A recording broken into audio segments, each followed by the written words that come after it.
Mesdames et messieurs, bonsoir. Bienvenue sur ce nouveau numéro. Notre invité d'honneur aujourd'hui est un visionnaire qui s'appelle à ce que le cinéma sénégalais, la parcelle de l'Afrique. C'est un entrepreneur qui vient de fonder sa propre entreprise, MSI Empire. Nous sommes ravis aujourd'hui d'avoir avec nous Monsieur l'Empereur Aman. Monsieur l'Empereur Aman, bonsoir. Bonsoir. Donc, les questions que je voulais vous poser, pouvez-nous parler un peu de votre background, Monsieur Aman? Bon, tout d'abord, je vous remercie pour votre invitation. Je suis vraiment honoré. S'agissant de mon background, je dirais que j'ai débuté ci daara jàng alxuraan étant tout petit. Ensuite, dugg école jusqu'en classe de terminale. Après mes études, j'ai rejoint l'armée. J'ai débuté ma formation militaire.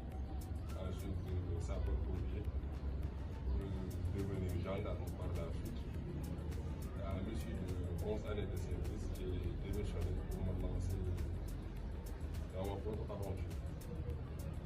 En résumé, voilà. D'accord. Donc le nom de l'entreprise s'appelle MSA Empire. Pouvez-nous parler de son nom? D'où vient son nom? MSA Empire, c'est un code. En fait, ce nom vient même de ma mère. Mais mon c'est de Dina Amina. J'ai donné le nom de ma mère à l'entreprise. Vous savez, comme toute entreprise, chaque entreprise est basée sur des valeurs, basée sur des principes. L'ensemble des principes et des valeurs tirées qui font de cette entreprise trouve sa source au niveau de ma mère. Cela nécessite encore beaucoup plus d'explications qui seront beaucoup plus profondes. Pour dire en résumé, le nom MSA Empire vient de ma mère, mais mon nom c'est de Empire qui signifie empire en français. Voilà d'où vient ce nom. D'accord. Alors, monsieur l'Empereur, qu'est-ce que vous avez poussé à créer votre entreprise? Bon, en fait, il faut savoir que MSA Empire, ce n'est pas l'entreprise cinématographique. MSA Empire, c'est un conglomérat. Il regroupe 5 entreprises et une fondation. Il y a une entreprise dénommée Empire Multimédia. C'est cette entreprise qui est chargée de tout ce qui est cinématographique. Vous comprenez?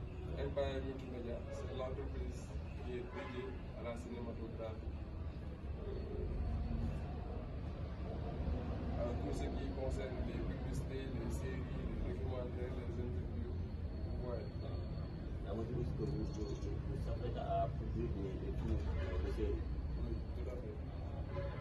La raison pour laquelle je l'ai créé, on voit actuellement une dégradation de nos valeurs, une dégradation de nos mœurs, une dégradation aussi des bons comportements de notre société. Et souvent, on a tendance à voir des contre-valeurs dans nos séries. La promotion de certaines choses qui n'ont absolument rien à voir avec les réalités de nos séries, de notre société. Raison pour laquelle il est impératif, il est nécessaire de faire un retour sur nos valeurs, faire un retour sur nos sources. Parce que souvent quand on regarde nos séries télévisées, on voit des choses, bon, on a souvent tendance à l'expliquer que ça ne fait pas de nos sociétés. Certes, mais il y a des bonnes choses dans notre société à promouvoir. Il y a des valeurs dans notre société à promouvoir. Et on a tendance à voir seulement que des choses négatives qui tendent les gens vers l'argent, le sexe, le luxe, en tout cas beaucoup de dérives.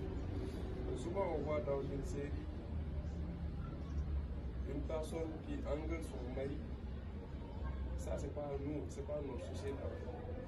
On voit une femme mariée avoir un ou des copains. Ça, c'est pas nous, ça, c'est pas notre société. Nous voyons un enfant dire à sa mère tu mens, ou bien à... Quels sont les défis pour toucher un public mondial?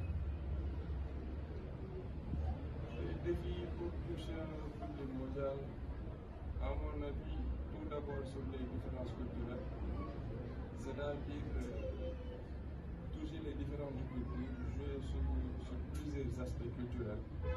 Avec ça, on peut toucher le maximum de cibles. Aussi, miser sur les différentes plateformes de diffusion. Aussi, miser sur les sous-titres, les langues, les sous-titres. Parce qu'il y a des pays francophones, comme aussi il y a des pays anglophones.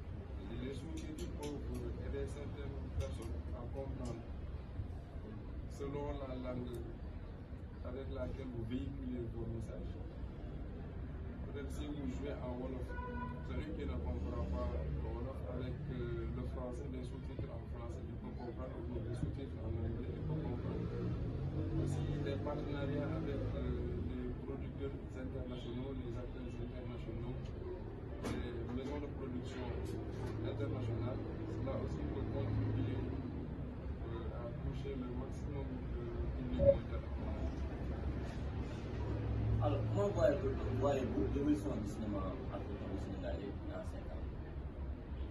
L'évolution du cinéma dans 5 ans, bon, je peux dire que l'évolution ne peut être comment l'expliquer en fait, parce que vous savez, le cinéma il y a 5 ans n'est pas le cinéma le même avec le cinéma actuellement. Le cinéma il y a 10 ans ne peut pas être le cinéma aujourd'hui. Donc, tout le temps, il y a une évolution considérable. Mais une évolution dans quel sens? Parce qu'une évolution peut être sur le côté positif que sur le côté négatif. Ce qui est sûr et certain, le cinéma ne peut qu'évoluer, que ce soit au Sénégal, que ce soit en Afrique, le cinéma ne peut qu'évoluer. Donc, il y a différentes maisons de production ici au Sénégal, comme aussi en Afrique, qui jouent leur partition pour l'évolution du cinéma. Donc, autant prendre le train en marche, s'adapter aux réalités, au contexte actuel du cinéma et évoluer avec, comme on dit, prendre le train en marche. Parce que le cinéma ne peut pas être comparé. Actuellement, le cinéma ne peut pas être comparé avec le cinéma de 1960 ou bien le cinéma de 1980. Donc, d'ici 5 ans aussi, le cinéma ne peut qu'être évolutif. D'accord, merci. Quel conseil donnez-vous à un jeune qui veut se lancer dans le cinéma? Le conseil que je peux donner à un jeune qui veut se lancer dans le cinéma, c'est d'apprendre l'acting. C'est bien d'avoir du talent, avoir un don, c'est bien, mais acquérir aussi des techniques, c'est mieux. Parce qu'on peut avoir un talent, un don sur un domaine, mais aller exploiter cela techniquement, je pense que c'est mieux. Aussi être patient. Les jeunes d'aujourd'hui, la plupart, en tout cas, ils veulent naître aujourd'hui, ramper aujourd'hui, marcher aujourd'hui, courir aujourd'hui, voler aujourd'hui. Je ne sais pas si vous comprenez en quelque sorte ce que je veux dire. Alors, ils veulent que tout le temps, manque taille, dox taille, taw taille. C'est impossible. Tous les grands acteurs du cinéma, vous voyez actuellement, quand ils racontent le parcours, ils sont carrément trimés. Donc, il faut savoir que ce que vous voyez à la télévision, la plupart ne vous vendent que du rêve, en fait. Et ce qui est dommage, la plupart, c'est du côté des filles. Ce qu'elles voient, en fait, dans les productions, elles pensent que c'est ça la réalité. Et la quasi-totalité veulent immédiatement intégrer le monde cinématographique, pensant que voilà, une fois dedans, c'est l'ouverture totale, vous avez des millions, voire des milliards, le luxe, l'argent, les voitures, les voyages. Non, ça ne se passe pas comme ça du jour au lendemain. D'abord, il faut se former. Moi, j'avais certaines acquisitions, certaines potentialités au préalable. Mais malgré cela, après avoir Je suis parti m'inscrire par-ci, par-là pour augmenter mes capacités, augmenter mes connaissances, acquérir le maximum de savoir sur n'importe quel domaine pour avoir au moins un certain bagage de m'asseoir avec. Je pense que le conseil que je voudrais donner, c'est d'apprendre. Tu veux être acteur, apprends l'acting. Tu veux être réalisateur, apprends la réalisation. Tu veux être metteur en scène, cadreur, machiniste, n'importe quel domaine. Même si tu as des connaissances au préalable, va apprendre les techniques.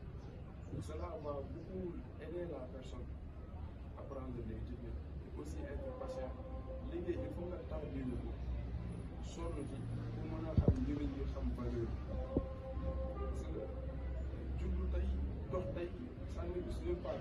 Même Dieu n'a pas attribué ça à ses créateurs. Et donc, si la personne veut s'attribuer ça, lui-même, ça sera très très difficile, voire impossible.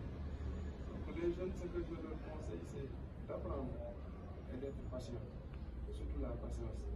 Et tu vois un jeune qui n'a encore rien trouvé dans le cinéma, qui n'a jamais eu à jouer dans un projet.